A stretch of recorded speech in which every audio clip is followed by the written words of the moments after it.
Hello and welcome to the Cleft Mama podcast.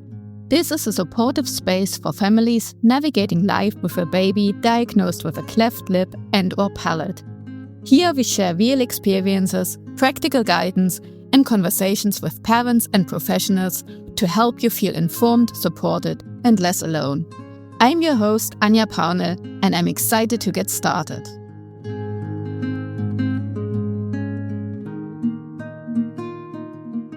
This episode is for you if you've been recently told that your baby has a cleft lip and/or palate.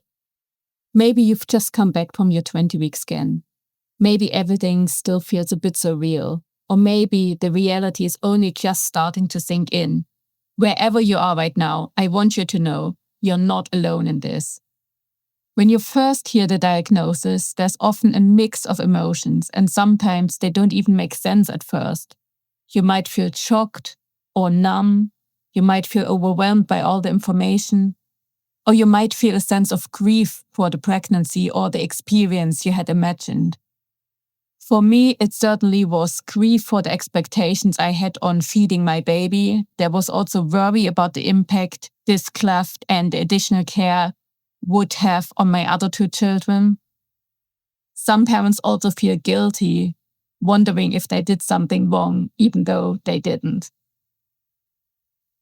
And this is certainly the case for me as well. I was and still am worried in a way that my age or my diet has contributed to this.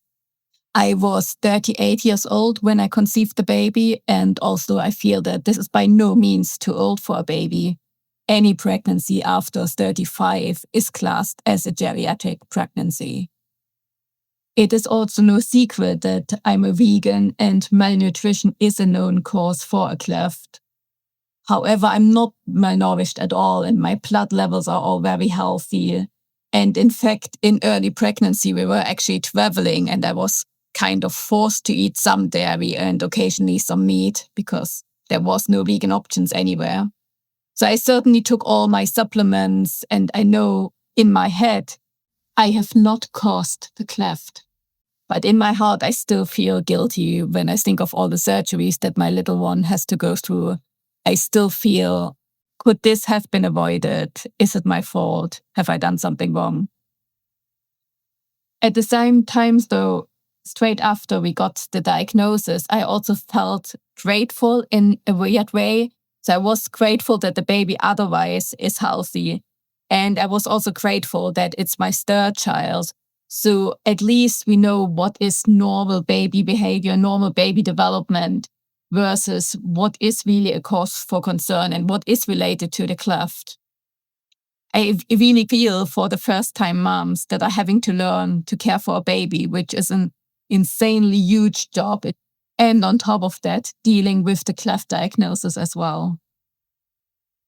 And to top it all off, there's also the fear of the unknown, not knowing what this will mean for your baby, for feeding, for surgery, for the future. So all of these feelings are completely valid and there's no right way to feel after a diagnosis like this. In the first few days after the diagnosis, things can feel a bit strange. You go back to your normal life, but it doesn't quite feel normal anymore. You might find yourself thinking about it constantly, replaying the scan, wondering what your baby will look like and what life will look like after birth. And at the same time, the world around you just carries on as usual. That contrast can feel quite isolating. You're holding something quite big, and not many people around you fully understand it yet. One of the hardest parts I found in those early moments when you're giving medical information might be that there's not much emotional support. You might hear terms, explanations, statistics, but very little about what everyday life will look like. And in many cases, you may also be told what won't be possible, especially when it comes to feeding. That can feel incredibly discouraging at a time when you're already trying to process so much. And what I found is this is where communities of cleft parents really play an incredibly important role. So I found the CLAPA Facebook group very encouraging and helpful and just immensely supportive.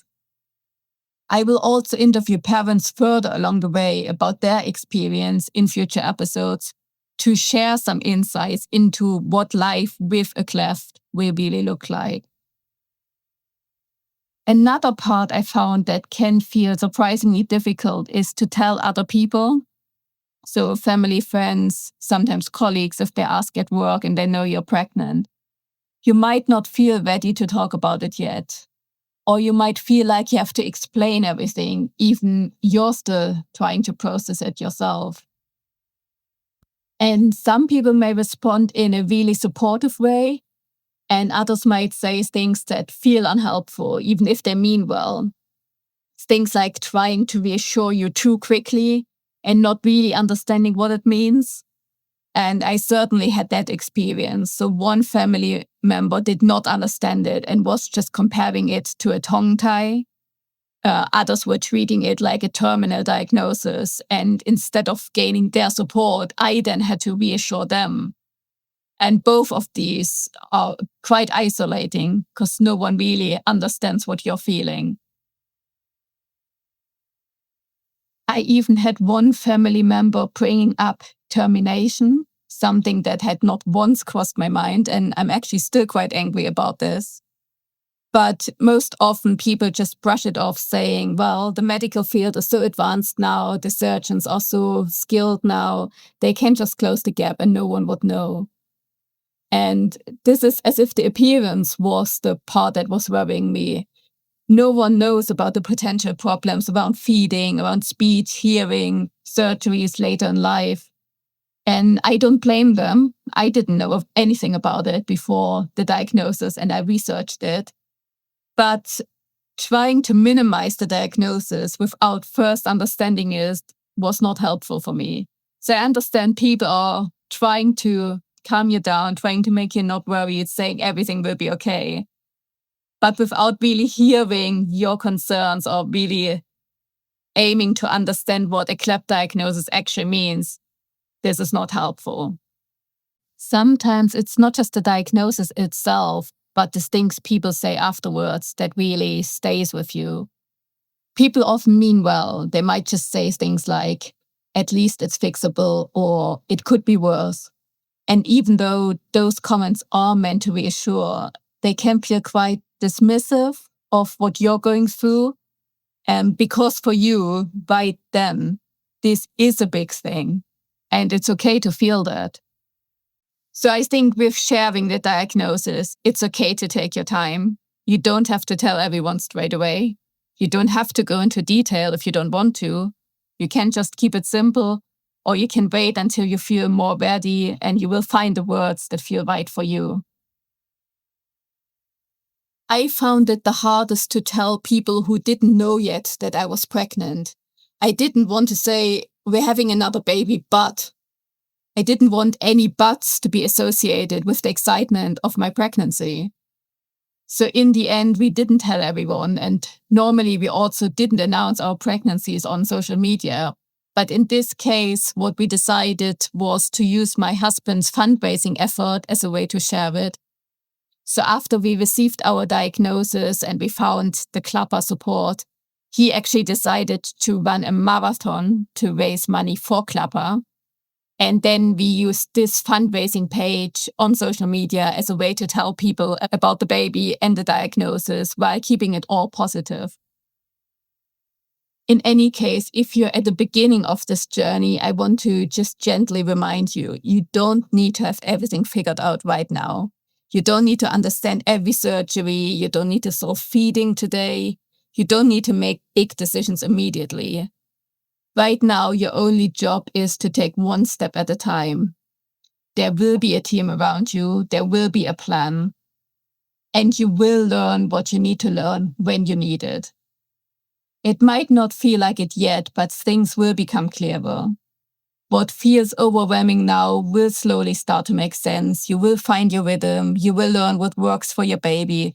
And you will become more confident than you can imagine right now. Your little baby is still your baby, and your connection, your bond, and your love are not changed by this diagnosis. Please enjoy your pregnancy. I see so many messages of mothers saying they wish they could go back and tell themselves to not spend all of their pregnancy worrying. Please enjoy your time now. If you're listening to this in the middle of uncertainty, know that you don't need to have all the answers today. You just take the next small step. In the next episode, I'll talk more about what happens after the diagnosis and how to start preparing in a practical way. But for now, just take a breath and know that you're not alone in this journey.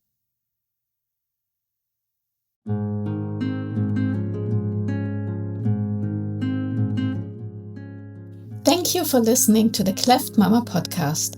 I hope you get a ton of value out of our time together. You're not alone in this journey. And remember, you're doing an amazing job. If this episode helped you, please follow and share it with another parent who might benefit from it. See you next time.